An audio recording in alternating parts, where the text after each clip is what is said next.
ॐ नमः सिद्धेभ्यः। ॐ नमः सिद्धेभ्यः। ॐ नमः सिद्धेभ्यः। ॐ शुद्धात्मने नमः।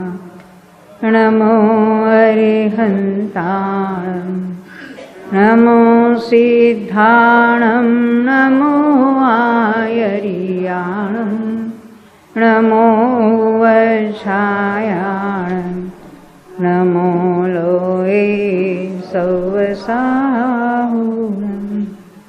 करि अभाव भव भाव सब, सहज भाव निज पाय। जय अपुनर्भव भावमय, भये परम शिवराय। जिनेंद्र भगवान की वाणी में हमें चारों ही अनुयोगों की उपदेश प्राप्त हुआ है। तो कौन सा अनुयोग कार्यकारी है? चारों ही अनुयोग। तो चारों ही अनुयोगों का तात्पर्य वीतरागता है और वो चारों ही अनुयोगों का हमें अभ्यास चाहिए। अगर किसी एक अनुयोग का हम निषेध करते हैं तो हम सर्वज्ञ भगवान की वाणी का निषेध कर रहे हैं। उसमें अपनी बुद्धि चले नहीं चले वो बात अलग है, परंतु हम निषेध करते हैं तो स्वयं का तो नुकसान होता है, तो उनको सुनने वालों का भी निषेध होता है, यानी उनका भी नुकसान हो जाता है। तो ये जो कर्णानुयोग के विषय है, द्रव्यानुयोग को तो हम बहुत अच्छी तरह से जानते हैं सब लोग। गुरुदेव ने तो बहुत अच्छी तरह से उसको समझाया भी है। गुरुदेव ने स्वयं धवला के 8 पुस्तकों पर 2 बार प्रवचन किए थे, और जो सोनगढ़ की महिलाएं ब्रह्मचारी बहन, उन्होंने हमें ये बताया था भूगोल के शिविर के दौरान 2005 में। क्या हुआ था, यहाँ अपने हमेशा शिविर चलते थे, मैं पंचलब्धि का कुछ क्लास ले रही थी, तो एक महिला आई और मेरे से झगड़ने लगी, क्या आपने कभी गुरुदेव को सुना है? हमने बोला उन्हीं से तो सब सुना है। ये पूरा मार्ग जो तत्वज्ञान की बात है वो गुरुदेव के द्वारा ही हमें प्राप्त हुई है। तो हमने तो गुरुदेव का पूरा साहित्य पढ़ा भी है, उनको बहुत बार सुना भी है। नहीं, मुझे नहीं लगता आपने गुरुदेव को सुना है। नहीं बोला मैंने सुना कि नहीं है आपको मालूम है तो बताओ क्यों नहीं सुना मैंने। क्या गुरुदेव ने कभी कर्णानुयोग पर प्रवचन किए थे? मैंने बोला कि गुरुदेव तीर्थंकर होने वाले हैं, ये बात आप मानते हो कि नहीं मानते? हाँ, मैं बहुत अच्छी तरह से मानती हूँ। तो जब उनकी दिव्य ध्वनि खिरेगी तो कौन से अनुयोग में उनकी वाणी खिरेगी? किसका उपदेश देंगे? 4 अनुयोगों का देंगे कि नहीं देंगे? हाँ देंगे। फिर वो चली गई। और ये बात मैंने जब शिविर के दौरान कही तो बहुत सारी, उस जमाने में 2005 में सोनगढ़ से बहुत सारी महिलाएं आई थी, ब्रह्मचारी बहनों। उन्होंने स्वयं बताया, मुझे भी मालूम नहीं था कि जिस जमाने में टेप रिकॉर्डिंग नहीं हो रही थी, वो तो छहराला के बाद शुरू हुई ना, वो नवनीत भाई ने उन्होंने शुरू किया था टेप करना, तो उसके पहले उनके प्रवचन हुए थे। इसलिए हम, और उनका स्वयं का अभ्यास इतना था कर्णानुयोग का, जाते जाते एक आध वाक्य बोल देते, परंतु उसकी गहराई तक मैं समझती हूँ कि उसमें कितनी गहराई है। एक ऐसा वाक्य बोल देते हैं और बिना अभ्यास के कोई वो ऐसा वाक्य नहीं बोल सकता। उनके तो जय धवला का अभ्यास तो अच्छी तरह से था, और उससे अनेक उद्धरण है। गुरुदेव के जितने जितने पुस्तक छपे हैं उन सभी पुस्तकों का हमारा अनेक बार अद्योपांत अभ्यास हुआ है। और हमारे यहाँ पद्धति ऐसी है, हम दोनों का अभ्यास चलता है। जहाँ जहाँ कर्णानुयोग के उद्धरण आए हैं उसको हमने रेफरेंस करके हम पीछे के पेज पर लिख के रखते हैं, और सारे ही रेफरेंस हमने निशा बहन को सुपुर्द कर दिए हैं कि गुरुदेव के कर्णानुयोग संबंधी जितने जितने उद्गार है वो सारे हमारे पास प्रिजर्व है, वो सारे फोटो उनके पास दिए हुए हैं। अब जब उसका कुछ यूटिलाइजेशन होना है तो हो जाएगा। यानी उनका अभ्यास नहीं था, ना ही कभी उन्होंने निषेध किया है। और अगर हम निषेध करने जाते हैं तो हम जरा ज़्यादा सियाने हो गया ऐसा लगता है।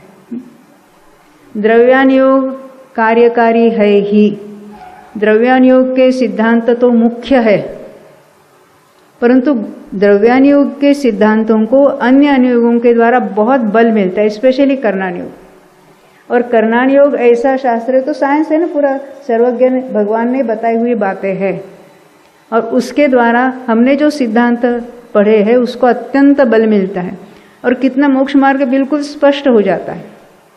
वहाँ तो कहेंगे आत्म ध्यान करो तो सम्यक दर्शन हो जाएगा, वो तो समझ में नहीं आता। यहाँ तो जब हम पढ़ते हैं जीव की कुछ परिणाम होते विशुद्ध होते, तो कर्मों में कैसे कैसे अपने आप परिवर्तन होता है, वो बात जब हम पढ़ते हैं। या हम ये भी पढ़ते हैं हर समय शरीर के भी अनंत परमाणु जीव ग्रहण करता है, अनंत छोड़ते रहता है, तो ख्याल आता है कि जीव जुदा है और ये सब कर्म के परमाणु है, शरीर के परमाणु है, ये सब जुदे हैं। जितने हम अधिक से अधिक गहराई तक जाकर अभ्यास करते हैं तब तक तो हमारी भिन्नता स्पष्ट भाषित होती है। केवल मैं जुदा हूँ, शरीर जुदा है, कर्म जुदा है कहने से कुछ नहीं होगा, वो अंदर तक भाव भाषण होना जरूरी है। और कोई भी ज्ञान कभी बेकार नहीं होगा। क्या फायदा होता है जानने से? कितने पैसे मिलते हैं? जानने से क्या लाभ होता है? हाँ? अरे उस संबंधी अज्ञान दूर हो जाता है। आप लोग तो टीचर है ना, बच्चों को सिखाते हैं, आपको तो पता है ज्ञान की क्या विशेषता होती है। तो ये हम कर्णान योग का जो अभ्यास कर रहे हैं, कर्मकांड के आधार से, भावचूली का अधिकार के आधार से जीव के 5 असाधारण भावों की चर्चा चल रही है। ये भाव कौन कौन से है? हाँ, कौन कहना चाहता है? हाँ बोलो। हाँ, औपशमिक, शायिक, शायोपशमिक, औदयिक और पारिणामिक। हमने उसकी बहुत बार चर्चा भी की है। तो औपशमिक भाव कितने हैं बताएंगे? कौन से 2? हाँ, कौन से 2? औपशमिक सम्यक और औपशमिक चारित्र, क्योंकि हम औपशमिक की बात कर रहे हैं। उसके बाद कितने देखे थे हमने? शायिक भाव कितने देखे? कौन बताना चाहते हैं? बोलो लीना बेन। शायिक ज्ञान, शायिक दर्शन, शायिक सम्यक, शायिक चारित्र और वो दानादि 5 है ना, वो सारे एक शायिक। इसको क्या कहेंगे? 9 शायिक भाव। और वो कौन से गुणस्थान में होते हैं वो सारी हमने चर्चा की। औपशमिक भाव कितने देखे कुंतु भाई? 18 देखे। 18 टोटल। आप गिनेंगे? देखो कैसा विचार करना है। हमें 4 घातियाँ मालूम है, ज्ञानावरण, दर्शनावरण, मोहनीय, अंतराय। ज्ञानावरण का क्षोभशम चल रहा है, वहाँ के कौन से भाव है? हाँ, 3 अज्ञान 4 ज्ञान। अभी हम टोटल अनेक जीवों की अपेक्षा बात कर रहे हैं। एक जीव को एट ए टाइम 3 अज्ञान 4 ज्ञान हो गए कि नहीं हो गए? नहीं, वो बात स्थानों में देखेंगे। हमें तो कोई ना कोई जीव है, उसके कोई ना कोई औपशमिक भाव है, वो कितने हो सकते हैं इसको कहेंगे नाना जीवों की अपेक्षा।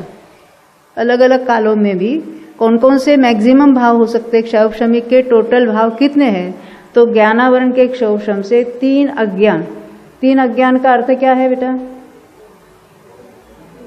क्या नाम है आपका? निर्जरा ना? हाँ,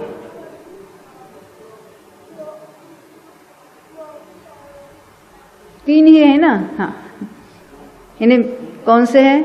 जिसको के कुमति, जिसको शास्त्र में मति अज्ञान कहते हैं। मति अज्ञान उसका संधि होती है ना शब्दों की, उसको मत्य ज्ञान कहते हैं। आप कर्णान योग के ग्रंथ निकालो, उसमें ऐसा लिखेंगे मत्या ज्ञान, मत्य ज्ञान, मत्य ज्ञान और श्रुता ज्ञान। हम कहेंगे ये श्रुत ज्ञान के बदले श्रुता ज्ञान क्यों कहा है? तो श्रुत अज्ञान, मति अज्ञान और श्रुत अज्ञान। और कुअवधि ज्ञान के लिए शास्त्र में शब्द आता है विभंग ज्ञान। विभंग ज्ञान का अर्थ होता है कुअवधि ज्ञान। तो हमने देखे 3 अज्ञान और 4 ज्ञान। और क्या क्या होता है? 3 दर्शन। तो ये 3 दर्शन मिथ्या होते हैं कि सम्यक होते हैं? आप क्या कहते बेटा? 3 दर्शन है दक्षाबेन के पीछे, हाँ, वो मिथ्या है कि सम्यक है? मालूम नहीं। अच्छा कोई बात नहीं, मालूम कर लेते। आशा बहन क्या कहेंगे? 3 दर्शन बताए, कौन से? चक्षु दर्शन, अचक्षु दर्शन और अवधि दर्शन। वो मिथ्या हो गए कि सम्यक हो गए? सम्यक होना चाहिए। आप क्या कहते पल्लवी? हाँ, दोनों भी नहीं है, ना मिथ्या है ना सम्यक है, ना मिश्र वाला होगा। देखो ये दर्शन में मिथ्या सम्यक ये भेद नहीं है, वो सामान्य अवलोकन है। ज्ञान में मिथ्या या सम्यक भेद हो सकते हैं। वो श्रद्धा गुण का जो मिथ्या दर्शन सम्यक दर्शन, वो मिथ्या श्रद्धा या सम्यक श्रद्धा हो सकता है, परंतु जो सामान्य अवलोक रूप दर्शन है उसमें मिथ्या या सम्यक ऐसे भेद नहीं होते।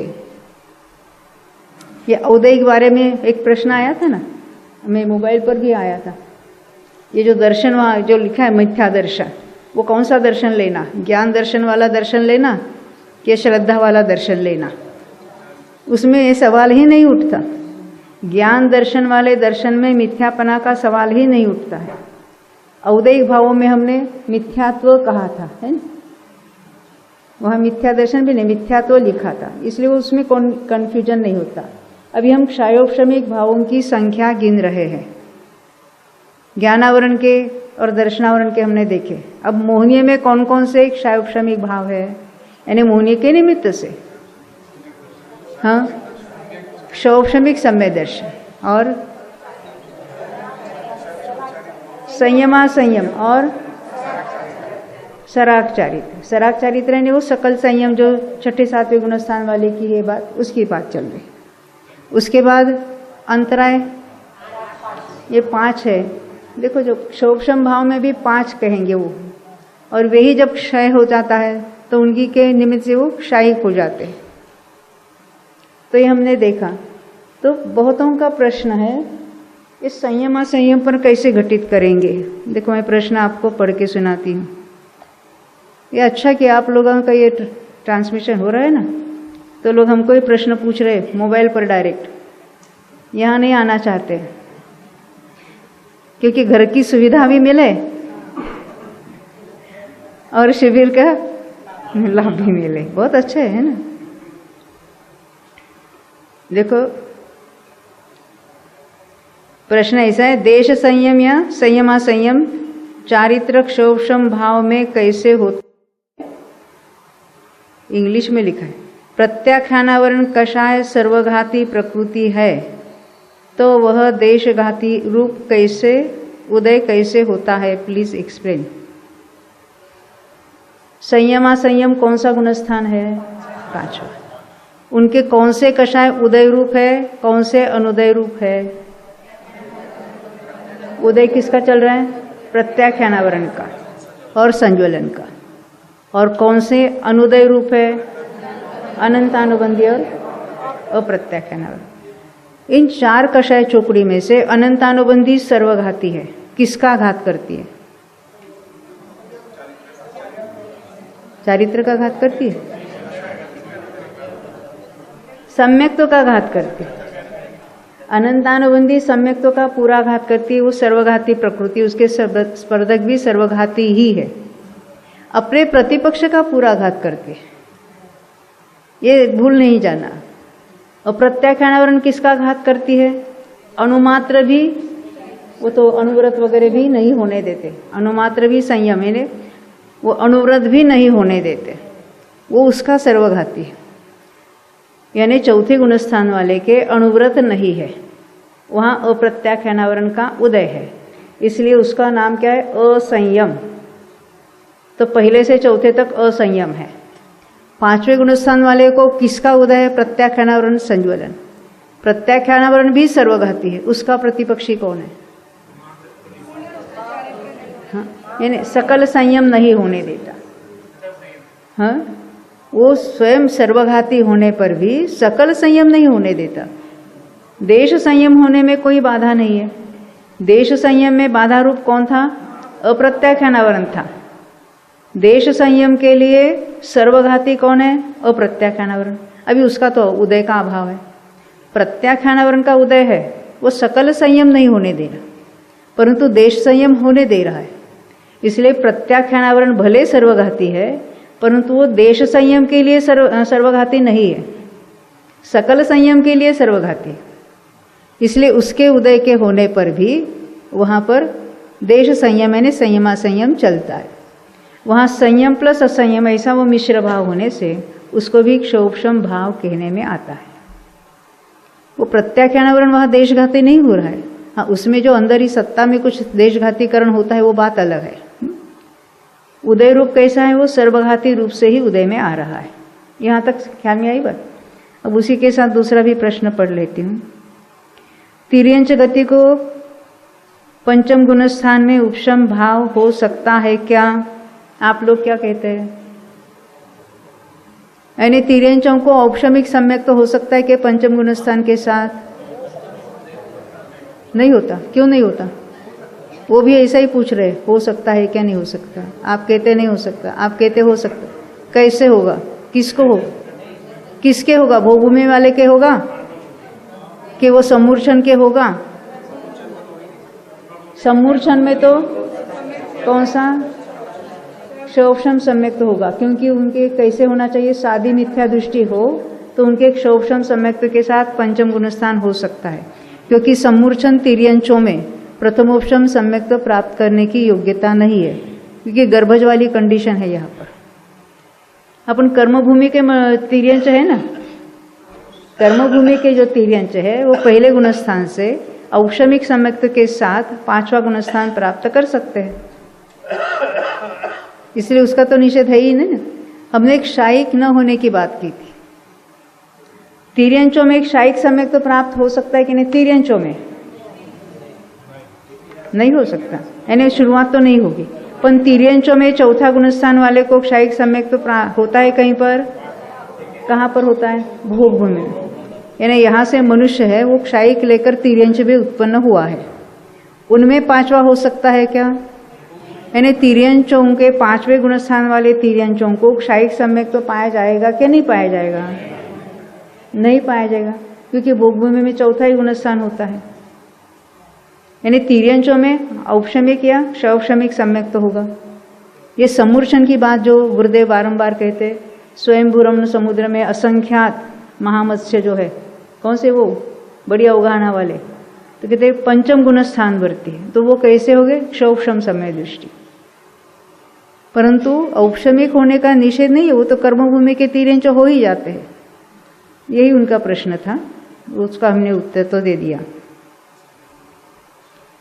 अब यहाँ अभी अपने बात आगे बढ़ाते हैं।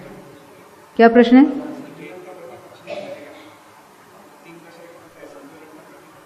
संज्वलन का प्रतिपक्षी कौन है? यथाख्यात संयम।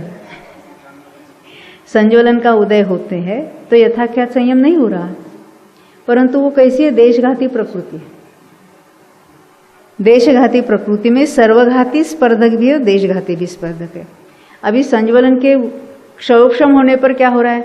सर्वघाती है, वो सत्ता में भले पड़े हैं, पर उदय में आते आते देशघाती रूप से उदय में आते हैं। वो उसमें वो क्षौपशम घटित करना, यानी उसका उदय भी चलता रहे, देशघाती रूप से उदय होता है। अकेला संज्वलन जब है, कब है? छठे से अकेले संज्वलन का उदय है तो वो देश सर्वघाती है, वो देशघाती रूप होकर उदय में आते रहते, यानी उनका सकल संयम भी चलता रहता है, उसका वो घात नहीं कर रहा है, संयम का घात नहीं कर रहा है, परंतु वो तो देशघाती रूप से उसका उदय चल रहा है, तो सकल संयम होने देता है। पहले, दूसरे, तीसरे, चौथे, पांचवें गुणस्थान में संज्वलन का उदय है कि नहीं है? आप क्या कहते हैं? हाँ, उदय है। पहले गुणस्थान वाले का संज्वलन कैसा काम कर रहा है? अरे सम्यक तो नहीं होने दे रहा। कौन? संज्वलन। क्योंकि पहले गुणस्थान में जो कोई कषाय है वो सारे अनंतानुबंधी जैसा कार्य करे, क्योंकि उनके अति तीव्र स्पर्धकों का उदय हो रहा है। दूसरे, तीसरे, चौथे, पांचवें तक ऐसा ही है। संज्वलन का उदय अन्य कषाय के साथ है, तो उस कषाय का जैसा काम है वैसा संज्वलन भी वैसा ही कार्य कर रहे।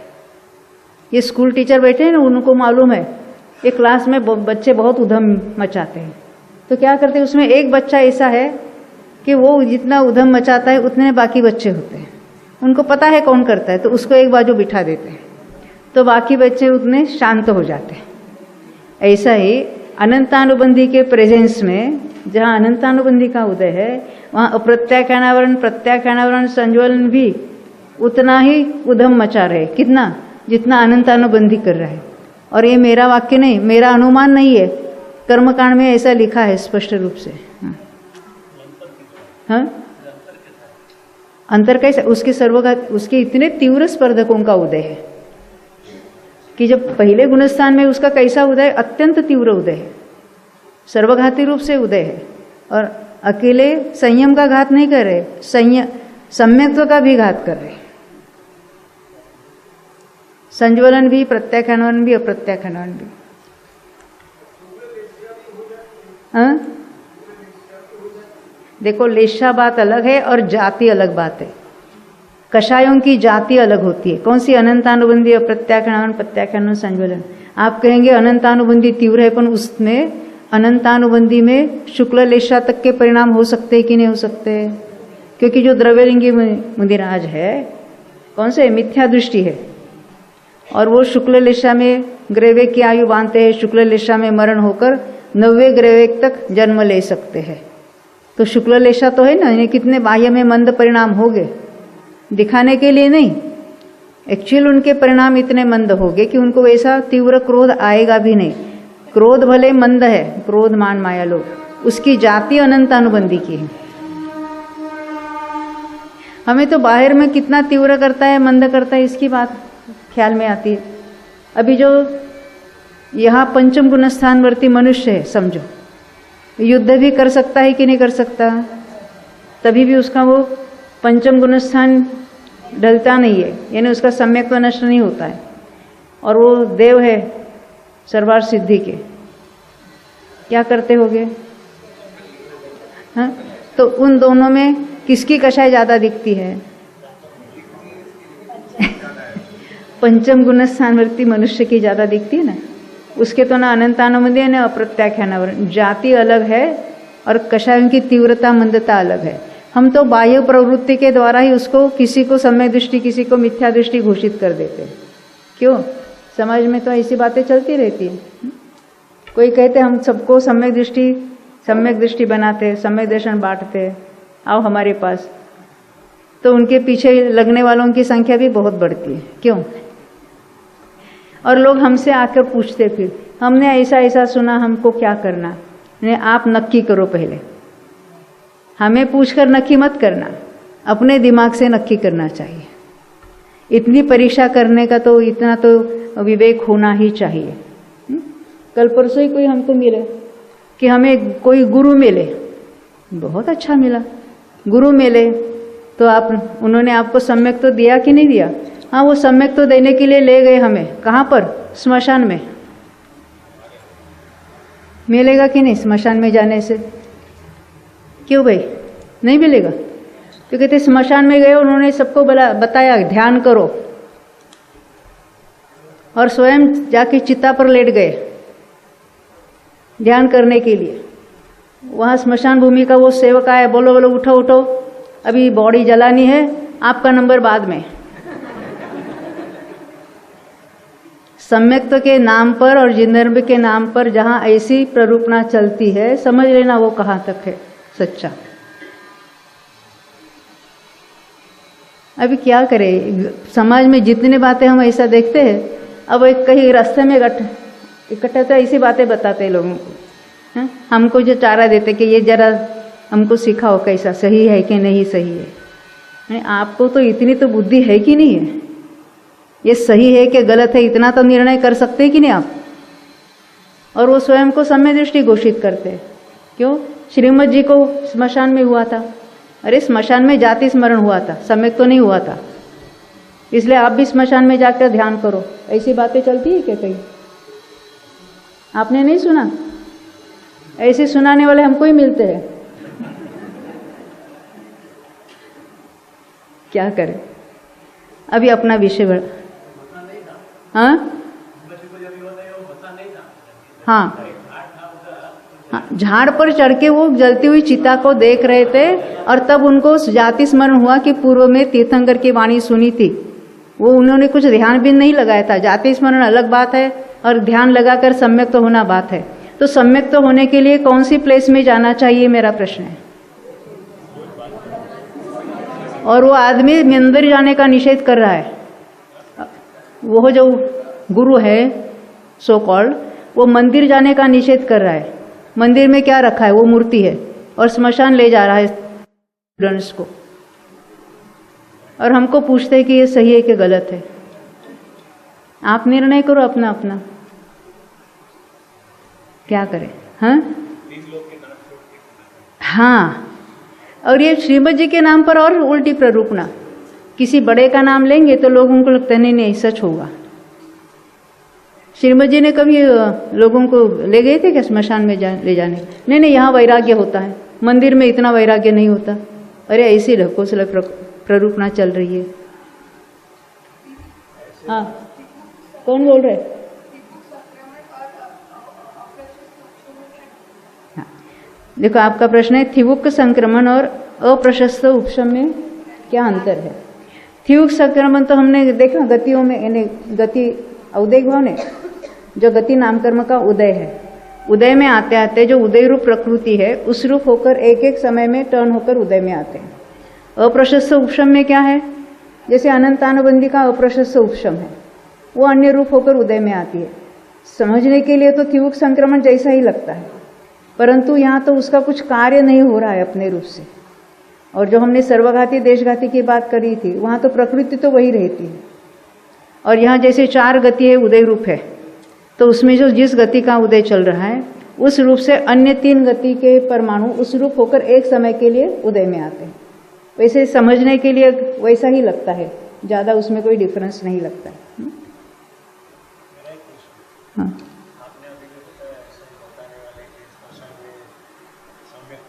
हाँ,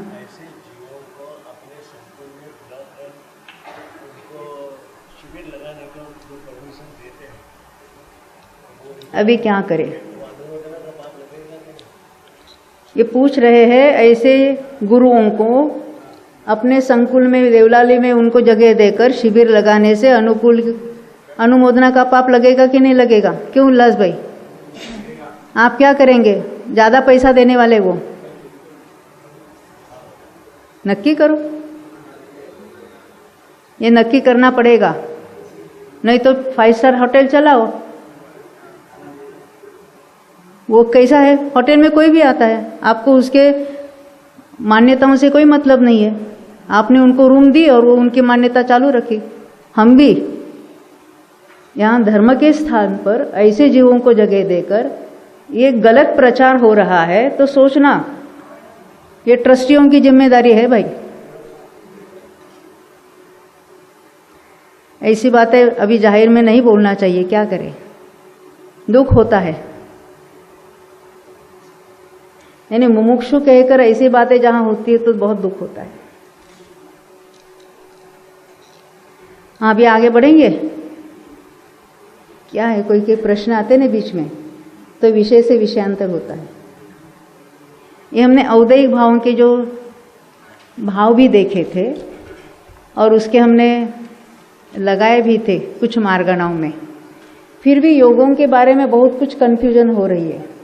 हम दोबारा थोड़े लगाने की कोशिश करेंगे। कितना भी रिपीटिशन क्यों ना हो, वो बेकार नहीं होता।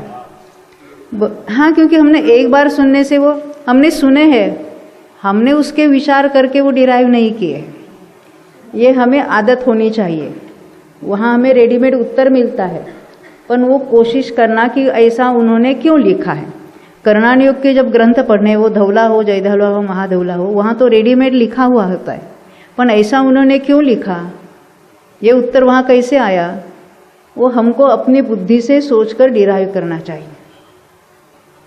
वो जेपी दोषी हमारे यहाँ पहले आते थे बहुत, यानी धौला वगैरह में, अभी वो स्वयं भी बहुत क्लासेस वगैरह चलाते हैं। तो कहते बहन आपके पास हमने ये धौला जयधौला वगैरह पढ़े हैं बहुत बार, और अन्यत्र भी मैंने बहुत क्लासेस अटेंड किए जहाँ धौला की वाचना होती है, महाधौला की रेयरली कोई करता है। तो वहाँ क्या होता है, वहाँ पढ़ते हैं, जैसा लिखा है वैसा पढ़ते हैं, ये उनकी वाचना है। और हमारे यहाँ कैसे चलते हैं, हम एक एक वाक्य को ऐसा क्यों कहा, कभी कभी वो वाक्य का संदर्भ नहीं लगता है तो प्राकृत में जाते हैं। तो कहाँ मिस्टेक होती है? केवल फुल स्टॉप इधर से इधर देने में मिस्टेक हुई है। ऐसे बहुत जगह मिले हमारे, क्योंकि पहले के ज़माने में जो हस्तलिखित होते थे उसमें फुल स्टॉप कॉमा कुछ नहीं होता था। जब उसको पहली बार वो बाहर आ गए धवला वगैरह शांति सागर महाराज के कारण, और उसको जब प्रिंट करने के वगैरह कहिए अपने फुलचंद जी शास्त्री वगैरह पहले के ज़माने के, अभी का नहीं, तो उन्होंने उसको फिर संपादन किया। तो ये फुल स्टॉप वगैरह देने की जिम्मेदारी किसी ने संभाली। तो फुल स्टॉप एक शब्द पहले या दूसरे के बाद यानी कोई मिस्टेक होगी, उसमें से पूरा अर्थ का अनर्थ हो जाता है। ऐसे भी बहुत जगह हमको मिले थे। तो वहाँ तो हम डिराइव करते हैं, हम जितने बैठते हैं लोग सबसे पूछकर उसको ये ऐसा क्यों कहा, उस पर विचार चलता है। तब ये सब हमारे जो स्टूडेंट्स हैं वो सब एकदम पक्के हैं। कितने तो मेरे से भी ज़्यादा जानने वाले हैं, है ना। हाँ, वो अश्विन भाई यहाँ नहीं आए अभी, ये अश्विन भाई, प्रेरणा बहन, ये लक्ष्मी बहन है हमारे। हाँ, और कौन है वो, बहुत सारे आए नहीं अभी कर्नाटक वाले। यानी इस तरह से अभ्यास करेंगे तो ही हमारे पल्ले पड़ेगा। केवल पढ़ लिया उससे कुछ नहीं होने वाला। अभी भी हम जरा औदैहिक भाव दोबारा है, आपको टोटल देखिए हमने पहले गुणस्थान में कितने होते हैं, यहाँ लगाए ना आपको, इसलिए चार्ट मैंने फिर दोबारा बदलने को बताया। तो पहले गुणस्थान में 21 है। अभी हम जरा किसी अर्गण्य मार्गणाओं में देखेंगे। अभी आपको ही बताना है, ये आपकी जिम्मेदारी है, मैं नहीं बताऊंगी। हाँ, आप शोलापुर गए, आप एक चाबी लगाते। शोलापुर गए, उसके भी बहुत साल हो गए, मेरे ख्याल से 2004 में गए होते शायद। तो वहाँ मैंने कर्णान योग परिचय में पुस्तक लिख रही थी, मेरे खाली ऐसे नोट्स थे मेरे पास, और उसके ऊपर से मैंने वहाँ 10 दिन दशलक्षण में दिन में 3 बार मैं सिखाती थी, 3 बार ये सिखाते थे। तो मैंने वहाँ वो क्लासेस ली थी। तो वहाँ तो धवला का अभ्यास, बहुत सारी महिलाएं धवला का अभ्यास करने वाली थी, उनके यहाँ बहुत बार वो उसका अभ्यास भी हुआ था। तो कहते थे, वो कहने लगी हमने धवला इतनी बार पढ़ा है, अभी तक जो हम नहीं समझे, तो आपने ऐसा, उसमें तो कर्णान योग परिचय में क्या है, गुणस्थान मार्गणास्थान की सामान्य चर्चा है। तो कहते वो बातें अभी आज हमें समझने आने लगी। हम क्या करते थे, दिन भर तो हमने 3-3 घंटे 6 घंटे हमारा चलता था, और फिर 1-2 घंटे वहाँ के जो पंडित थे जो न्याय दीपिका वगैरह सिखाने वाले, उनके पास बैठकर हम उनको सुनते थे। वो बोलते आप सुनेंगे? हम जरूर सुनेंगे। उनको आश्चर्य लगा, आप निषेध नहीं करते? हम कहेंगे हम जिनवाने का निषेध क्यों करेंगे, आप सिखाना चाहते तो सिखाओ। तो वहाँ अन्य भी महिला आकर बैठती थी। वो कहने लगी अभी आप सुनना और इसका सरल अर्थ करके हमको समझाना। आप डायरेक्ट पंडितों से सुन रहे, हमसे क्यों चाहते? नहीं, हम इसलिए आके बैठते हैं कि कान पर कुछ शब्द पड़े, हम उसमें से कुछ नहीं समझते हैं। ऐसे भी है स्वाध्याय में आने वाले। क्यों? घर में बैठते तो बहुत खिटपिट होती है, तो यहाँ शांति से 1 घंटा बैठ तो सकते हैं। मैं मेडिकल में पढ़ती थी ना, तब की बात है। ये ससुन हॉस्पिटल में इतनी ओपीडी यानी वहाँ जो चेकअप करने के आते हैं, इतनी भीड़, इतनी गर्दी, फिर भी कुछ महिलाएं बारंबार आती थी। आप यहाँ क्यों इतनी लाइन लगाते हो और यहाँ आकर बैठती हो, और ये कुछ न कुछ बीमारी का कारण बताकर। नहीं, वो क्या है, घर में बैठते तो हमारी सासू बहुत खिटपिट करती है, तो हम यहाँ आते हैं बीमारी के बहाने और अपना समय ज़रा शांति से। वैसे अगर यहाँ जाकर स्वाध्याय में बैठते हो तो उसका कुछ फल मिलने वाला नहीं है। अब देखो, ये हम औदैहिक भाव, हमने गुणस्थान, पहला गुणस्थान कौन से गति वालों को होता है? हमेशा कर्णान योग में पहले नरक गति की बात, कोई भी विषय हो, पहले नरक गति, फिर तिर्यंच गति, फिर मनुष्य गति, फिर देव गति, ऐसा ही उसका वर्णन आता है। द्रव्यान योग में कहेंगे नरकादि 4 गतियों में दुख ही दुख है। तो नरक का नाम लिया ना, तो हमको लगे नरक में ही दुख है, ऐसा नहीं है। ये पद्धति है, सिद्धांत ग्रंथों की पद्धति है। पहले नरक गति का नाम लेंगे, जो कोई विषय समझाना है, फिर तिर्यंच गति, फिर मनुष्य गति, फिर देव गति। अब हम नरक गति में लगाना चाहेंगे हम, अब ये कितने औदयिक भाव होते आपको डिराइव करना, आप नोटबुक में लिखो और आप उसकी टोटल करके बताना, फिर हम आपको गाइड करते हैं। गति औदयिक भाव में कितने नंबर लिखेंगे? यहाँ 4 लिखा है ना, हाँ 1 आएगा। कषाय कितने हैं? 4, आप लिखते जाना। हाँ, लेशा कितनी होगी? हाँ, सब हम नारकी इन जनरल बात कर रहे हैं, तो 3 अशुभ लेशा होगी। वेद कितने हो गए? 1 नपुंसक वेद ही होगा, बरोबर। मिथ्या तो, असंयम, अज्ञान तो, असिद्ध तो एक ही रहेंगे। टोटल कितनी हुई? नक्की करो, नहीं तो टोटल करने में 13, क्योंकि 1 गति, 4 कषाय, 3 लेशा, 1 वेद, 1 मिथ्या, तो फिर वो सब एक, तो 13 हो गए। नहीं समझे? क्या प्रश्न है? क्या हुआ? लिखो लिखो, बिल्कुल लिखो। हाँ, लिखे रखा है, हमने लिया था एक बार। हाँ, इसीलिए आपको ही बोल रहे करने को। अब नरक गति में हमने केवल एक पहले गुणस्थान में बताया था, अब नरक गति में दूसरा गुणस्थान लगा लो। नरक गति में गुणस्थान कितने होते हैं? हाँ, 4 होते हैं। हाँ, तो दूसरे गुणस्थान में, दूसरे, तीसरे, चौथे में क्या होगा? मिथ्या तो चला जाएगा, तो कितने हो गए? 12। अब देवगति में देखते हैं। नहीं, अभी कौन सा? तिर्यंच गति का नंबर आएगा। तो तिर्यंच गति में कितने हो गए? गति औदयिक भाव कितने हो गए? 1 ही होगा। और फिर कषाय, लेशा 6, हाँ लेशा 6, और वेद 3, और बाकी तो एक। ये तो हमने देखा था, 18 हो गया। दूसरे गुणस्थान में क्या होगा? मिथ्या तो नहीं रहेगा, बाकी तो सभी सेम है, तो 17 हो जाएंगे। और 5वें गुणस्थान में क्या होगा? क्या कम होगा? असंयम कम होगा, और कुछ नहीं कम होगा। लेशा 3 शुभ रह जाएगी, अशुभ नहीं रहेगी। किसके? हाँ, मनुष्य के भी होती है, तिर्यंच के भी होती है, चौथे में भी। हाँ, पहले 4 गुणस्थानों में मनुष्य और तिर्यंचों में 6 लेशा होती है। अब आगे चलकर औदारिक मिश्र वगैरह की बात मैं उठाने वाली हूँ, वहां तो आपको विचार करना पड़ेगा, क्योंकि गति आसान है। अब योगों में सबका कंफ्यूजन है, इसलिए मैं योगों तक आने वाली है। तिर्यंच गति के गुणस्थान कितने हैं? 5, तो हमने देख ली। हम केवल औदयिक भाव लगाना बहुत आसान है, फिर क्षौक्षम में वगैरह हमको जरा सोचेंगे बाद में। अब मनुष्य में क्या होगा? जैसे तिर्यंच में देखा वैसा ही मनुष्य में होगी। तो पहले गुणस्थान में कितने भाव हमने तिर्यंच में देखे थे? मनुष्य में कितने हो गए? वो भी 18 हो गए। दूसरे, तीसरे, चौथे में कितने हो गए? क्या कम होगा? मिथ्या तो कम हो जाएगा, और बाकी कुछ कम होने का सवाल नहीं है। तो उसमें कितने? 17 हो जाएंगे। अब मनुष्य में, अभी सुनो, मनुष्य में 6ठा 7वां गुणस्थान है,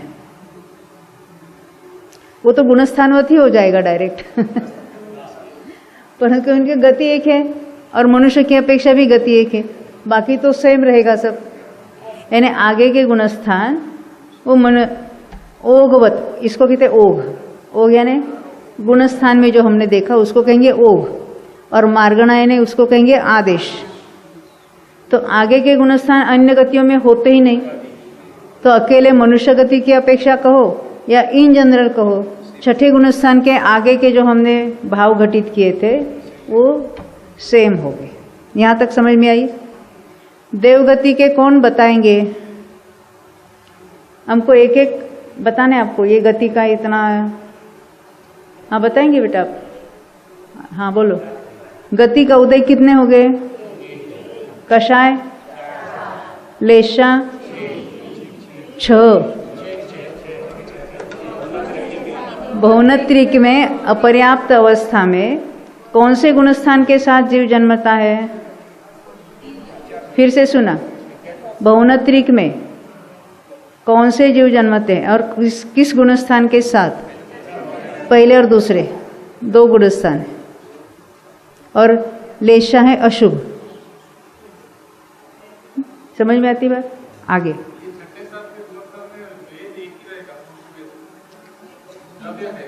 किसमें? द्रव्य वेद की चर्चा ही नहीं कहीं पर, ये सारे भाव वेद ही होते हैं। द्रव्य वेद का कॉलम हमने अलग सा बनाया ही नहीं कहीं पर, है ना। यहाँ भावों की ही चर्चा है ना, औदयिक भाव है ये। द्रव्य वेद को औदयिक भाव नहीं कहते। हाँ, नाम कर्म के उदय में जो अन्य बातें होती है उसको औदयिक भाव नहीं कहते। तो देवों में हमने लेशा कितनी देखी? 6, क्योंकि बहुनत्रिक में अपर्याप्त अवस्था में, यानी कौन से लेशा के साथ आया है? अशुभ। पहले और दूसरे गुणस्थान में जन्मने वाला कहाँ? मनुष्य तिर्यंचों में अशुभ लेशा वाला ही होता है।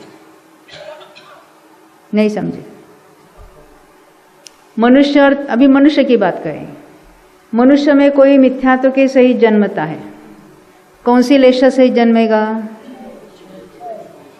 हाँ, 6 के 3। अभी कोई शुक्ल लेशा वाला है, ग्रहवेग का मिथ्या दृष्टि है, और वो मिथ्यात्व में यहाँ आएगा, कौन सी लेशा में जन्मेगा? 3 अशुभ में ही जन्मेगा। अदरवाइज एक समय में शुभ लेशा कभी भी अशुभ नहीं होती।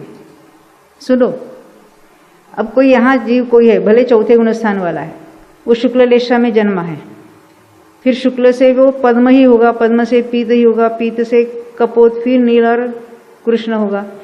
परंतु यहाँ मिथ्यात्व से ही जन्मना है।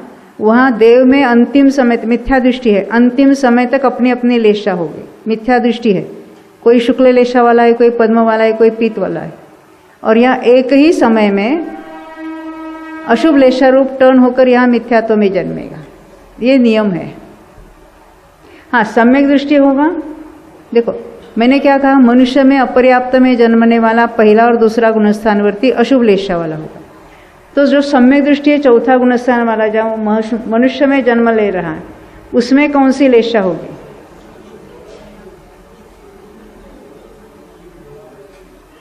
बोलो। शुभ ही होगी। और जो नारकी छठे गुणस्थान, छठे नरक का नारकी कृष्ण लेशा वाला सम्यक्त के साथ मरेगा। क्यों नहीं मरेगा? 7वें, मैंने छठे का कहा, वो सम्यक्त्व में मरेगा। वहाँ की लेशा कौन सी है? कृष्ण। वो कृष्ण लेशा के साथ चौथे गुणस्थान वाला सम्यक दृष्टि यहाँ जन्म लेगा। उसकी लेशा पलटेगी नहीं एक अंतर्मूर्त में। इसलिए पहले 2 गुणस्थानों में हमने कौन सी लेशा ली? अशुभ। और चौथे गुण वो, क्योंकि उसमें अशुभ में ही जन्मता है, शुभ में नहीं जन्मता। परंतु चौथे गुणस्थान वाला नरक से आता है तो अपनी अपनी अशुभ लेशा में आता है। और देव होगा, पीत है, पद्म है या शुक्ल है, सम्यक्त्व के साथ आएगा तो अपनी शुभ लेशा लेकर आएगा।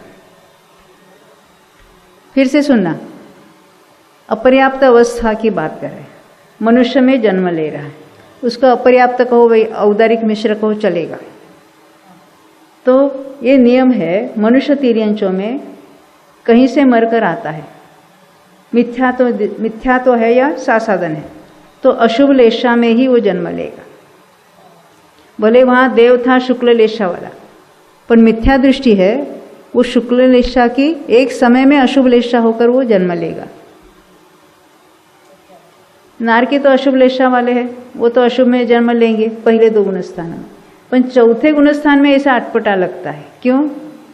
अभी देव सम्यक दृष्टि है, तभी शुभ लेशा के सहित ही जन्म लेगा। अंतर्मूर्त तक उसकी अपनी अपनी लेशा रहेगी, बाद में टर्न होगी। और नारकी पर्याप्त होने की भी जरूरत नहीं, उसके तो लेशाएं टर्न होते ही रहते हैं। हाँ, सम्यक तो उसका जो बना रहेगा ना, फिर भी लेशाएं टर्न होगी। और नरक से आने वाले सम्यक दृष्टि अपनी अपनी अशुभ लेशा में आ रहे हैं। मैंने कहा ना, ये योग और लेशा का प्रकरण थोड़ा जटिल है। नहीं समझने आए तो कोई चिंता नहीं, जिसको हमेशा का अभ्यास है वो भी बहुत गड़बड़ी घोटाले करते हैं, पर एक बार सुनो तो सही। हाँ, तो हमने ये देवों पर घटित किया था। वहाँ तो पहले 2 गुणस्थान में देखो, हमने अन्यत्र दूसरा तीसरा चौथा इकट्ठा रखा था। अब जरा देवों में नक्की करो। पहले गुणस्थान में क्या हमने देखा था? 1 औदैहिक भाव है, 4 कषाय, 6 लेशा है, और वेद कितने हैं? 2, और बाकी सब रहेंगे। तो देवों में हमने कितने घटित किए?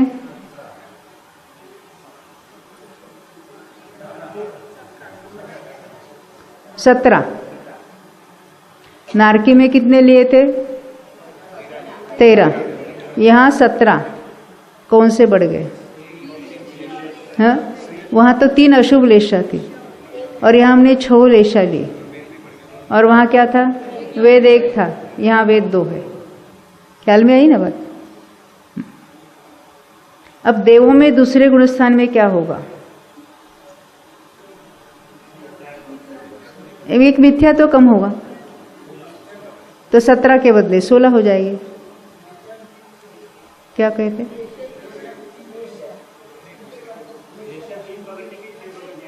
अच्छा, लेशा 6 पकड़नी है, क्योंकि भौनत्रिक में सासादन के साथ, सासादन या मिथ्यात्व के साथ जो भौनत्रिक में जन्म लेता है उसके 3 अशुभ लेशा तो होती होती, और बाकी जो ऊपर के देवों में तो अपने अपने लेशा के साथ ही, भले मिथ्या दृष्टि हो।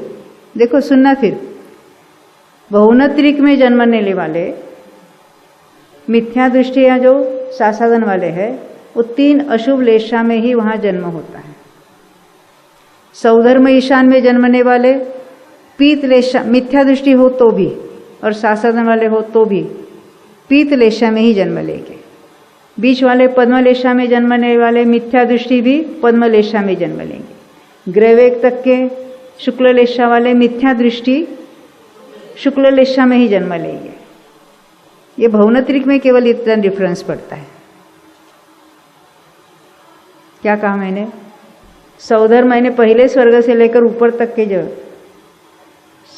वहाँ के जो सम्य दृष्टि जन्म लेते तो वो तो शुभ लेशा में जन्म लेंगे ही लेंगे, पर वहाँ जो मिथ्यात्व के ये साथ या सासादन के साथ जो जन्म ले रहे वो भी कैसे होगी? अपनी अपनी लेशा में जन्म लेंगे। वो पीत लेशा थ्रू आउट, अपर्याप्त हो या पर्याप्त हो। जो पद्मलेशा वाले वो थ्रू आउट पद्मलेशा, और जो शुक्ल लेशा वाले वो थ्रू आउट शुक्ल लेशा। यहाँ तक समझ में आई बात? 3 ही, कृष्ण नील कापोत तीनों ही हो सकती जी, अलग अलग जीवों के अलग अलग हो सकती है। बिल्कुल भी कर सकता है। आपका प्रश्न है 6ठे नरक का नारकी, वहाँ तो सम्यक तो हो सकता है कि नहीं हो सकता? हो सकता है। तो कहाँ जन्मेगा? नेचुरली नारकी सम्य दृष्टि किस में उत्पन्न हो गई? मनुष्य में। देव सम्य दृष्टि, तिर्यंच में कोई सम्यक्त्व के साथ अन्य गति से नहीं जाएगा। तिर्यंच में सम्यक्त्व के साथ जाने वाला क्षायिक सम्य दृष्टि मनुष्य ही होगा। कोई वेदक सम्यक्त्व के साथ तिर्यंच में जन्म नहीं ले सकता।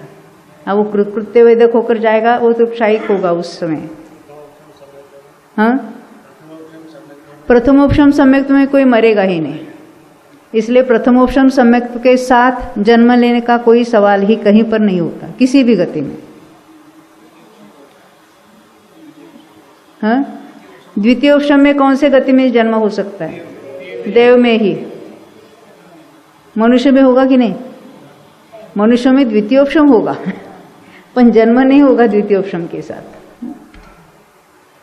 तो देव में दूसरे गुणस्थान में क्या देखा था? क्या डिफरेंस है? लेशा 6 आएगी, और तीसरे चौथे गुणस्थान में देवों में क्या बात होगी? लेशा कितनी रहेगी? 3 ही होगी। इसलिए अन्यत्र हमने दूसरे तीसरे चौथे को इकट्ठा लिखा था। देव में दूसरे को अलग रखना पड़ेगा क्योंकि लेशा 6 है, और तीसरे चौथे को अलग हम अलग से लिख सकते एक साथ, क्योंकि उसमें तो 1 गति है, 4 कषा है और 3 ही लेशा है। वेद तो सर्वत्र 2 ही है, मिथ्या तो नहीं रहेगा वगैरह वगैरह। तो देव में और नारकी में गुणस्थान 4, तिर्यंचों में गुणस्थान 5 और मनुष्यों में 14। गति की अपेक्षा जब भेद करेंगे तो इस तरह से हमने केवल गतियों में इन जनरल बात की थी। अब गतियों में हमको यानी मार्गणा जो है उसमें गुणस्थानों को सोचना है। हमने तो पहले थोड़ा आसान बताया था हमको। जहाँ जहाँ मार्गणा की चर्चा आती है तो हर एक मार्गणा में गुणस्थान फिर लगाने पड़ते, तो ये बिल्कुल हमें क्लैरिटी आ जाती है कि वहाँ के जीवों के परिणामों के क्या संभव है, वो सब समझ में आ जाता है। अब फॉर एग्जाम्पल हम कहेंगे इंद्रिय वाले कौन लगाना चाहता, एक इंद्रियों में कौन लगाना चाहता है?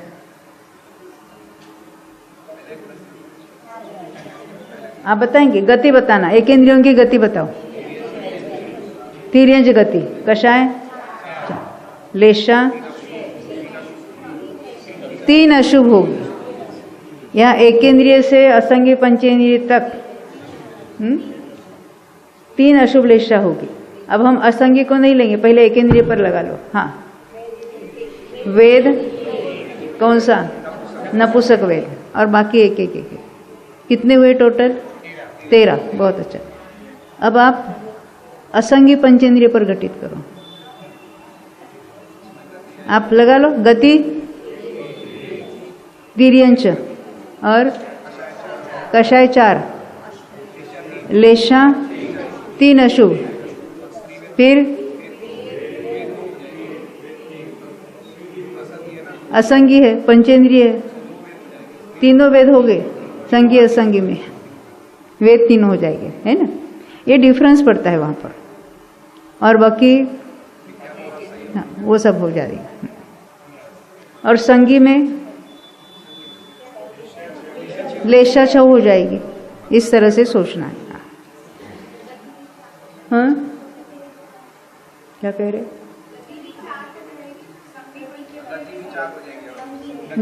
गति 4 हो जाए। असंगी तक गति 1, संगी में गति 4,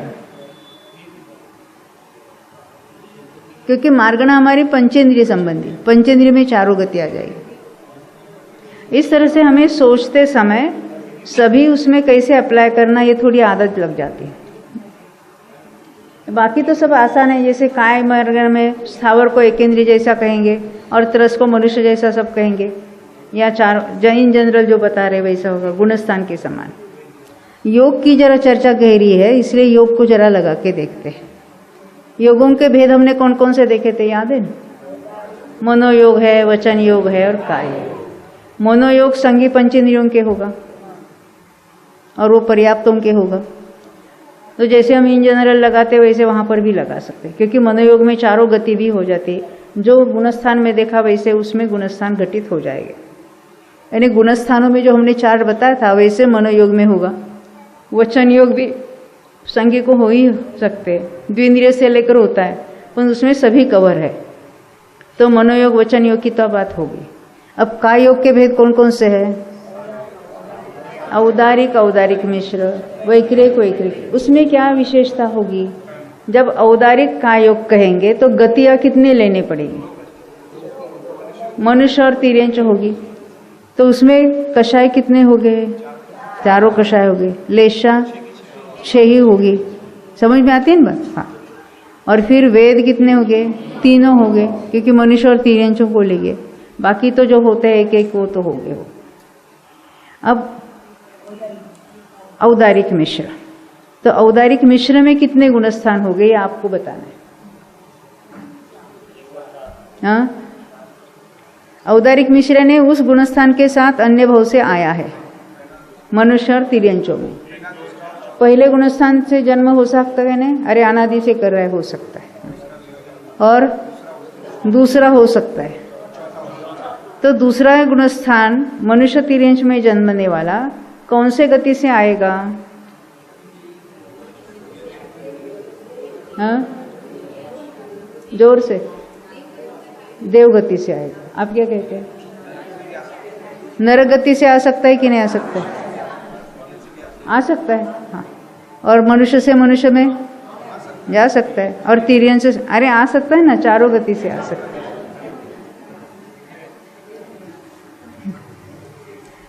तो पहले गुणस्थान की बात हमने देखी। हाँ, ये औदारिक तो देखा, औदारिक मिश्र की बात है।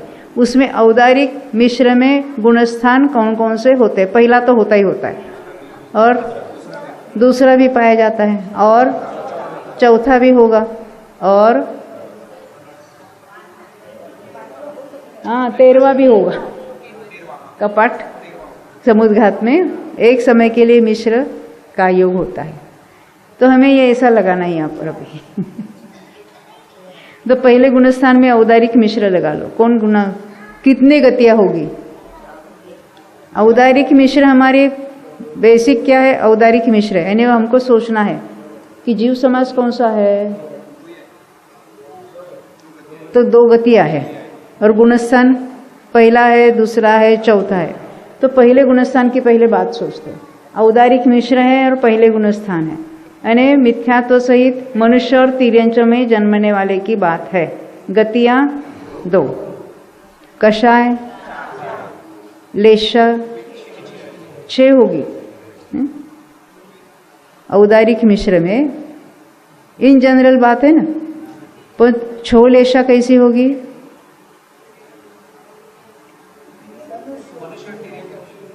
मनुष्य और तिर्यंचय, और गुणस्थान कौन सा है? पहला है। तो कौन सी लेशा होगी?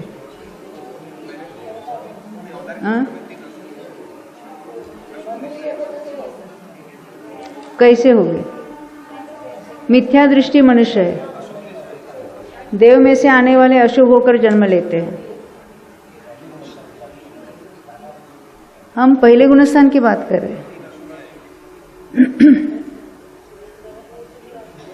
3 अशुभ आ जाए, किसी को कोई, किसी को कोई, 3 अशुभ होंगे। मिथ्यात्व सहित मनुष्य में जन्मने वाले, तिर्यंच में जन्मने वाले, मैंने पहले ही बताया था, पहले 2 गुणस्थानों में जन्मने वाले अशुभ लेशा में ही जन्मेंगे।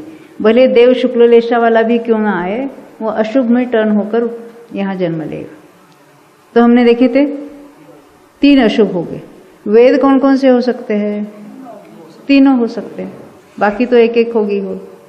समझ में आई बात? अब औदारिक मिश्र में गुणस्थान दूसरा है।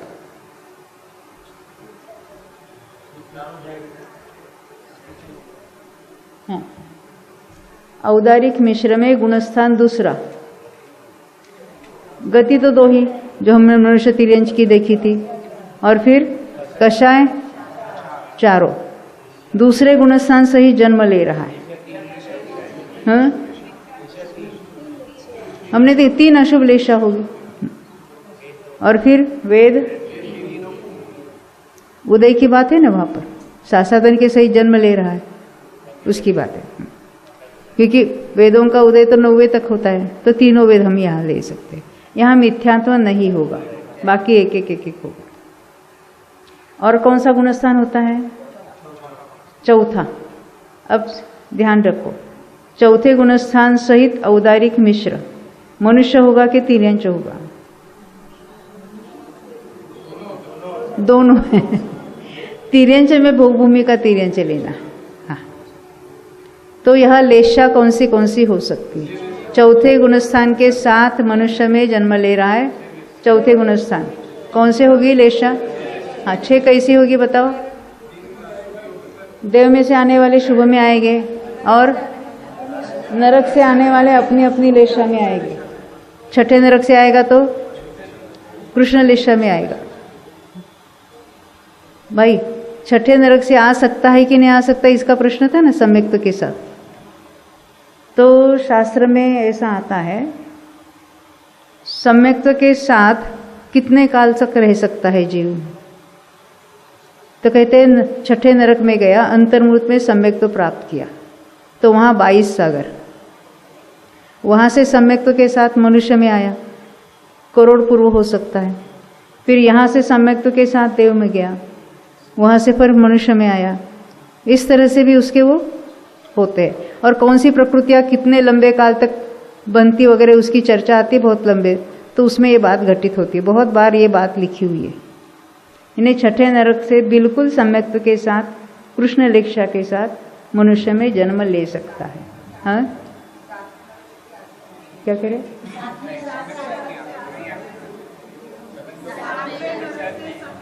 ना ना ना, 7वें नरक में कोई भी सम्यक्तों के साथ मरता ही नहीं और ना ही आयु का बंध होता है। 7वें नरक का नारकी वहाँ जाने पर एक अंतर्मूर्त में सम्यक तो प्राप्त कर सकता है और पूरा करीबन 33 सागर तक समय दृष्टि रहा, फिर भी मरण के एक अंतर्मूर्त पहले मिथ्यात्व में जाएगा, मिथ्यात्व में आयु बंद करेगा, वो भी तिर्यंश की। कौन से तिर्यंश? जो व्याघ्र सिंह वगैरह ऐसे हिंस्र श्वापद, फिर मरेगा मिथ्यात्व में ही मरेगा और जहाँ जन्म लेगा उस तिर्यंश में उसको सम्यक तो भी नहीं होगा। जो 33 सागर तक करीबन समय दृष्टि रहा उसकी बात है।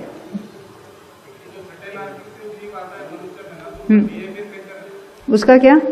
अच्छा, आपका प्रश्न है जो छठे नरक का नारकी मनुष्य में आया उसका बिहेवियर कैसा रहता है? मनुष्य जैसा है, जिस गति में जाता है उसके वैसे ही गति औदयिक भाव होते हैं। नरक से आए हुए कुछ ज़्यादा अच्छे से हो गए या बहुत बुरा, ऐसा नहीं होता। हाँ, उसके पर्याप्ति के काल में कुछ डिफरेंस पड़ता है। अभी उसकी बात नहीं करें। कौन पूछ रहा है और क्या प्रश्न है?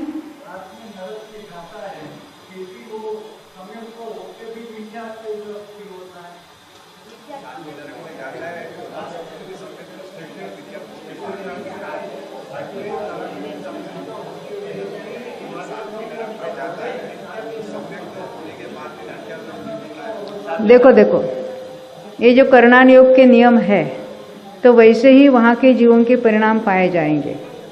बोले इतने लंबे काल तक सम्यक दृष्टि तो मिथ्यात्व में क्यों जाता है? क्यों जाता है का सवाल नहीं, ऐसा ही होता है जो जिनेंद्र भगवान ने भी जाना है और बताया है। करणान योग के अनेक जो सिद्धांत है उसमें क्यों नहीं लगता।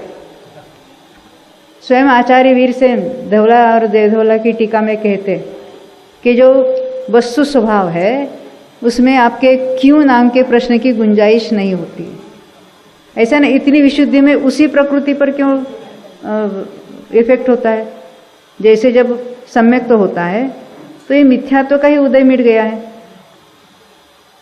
अन्य प्रकृतियों अनंतानुबंधी, वहाँ संज्वलन क्यों नहीं मिटी? तो कहते जितनी विशुद्धि में जो कार्य होना है वो वैसा ही उतना ही होगा, सभी प्रकृतियों पर उसका असर नहीं होगा। अनंतानुबंधी की विसंयोजना होती है और प्रत्याख्यान आवरण की क्यों नहीं होती? लोग हमको ऐसा भी पूछते हैं। हो गया समय? हाँ, 2 मिनट ओवर टाइम हो गया। बाकी चर्चा बाद में, प्रश्न लिख के रखना। बोलो 2400 भगवान।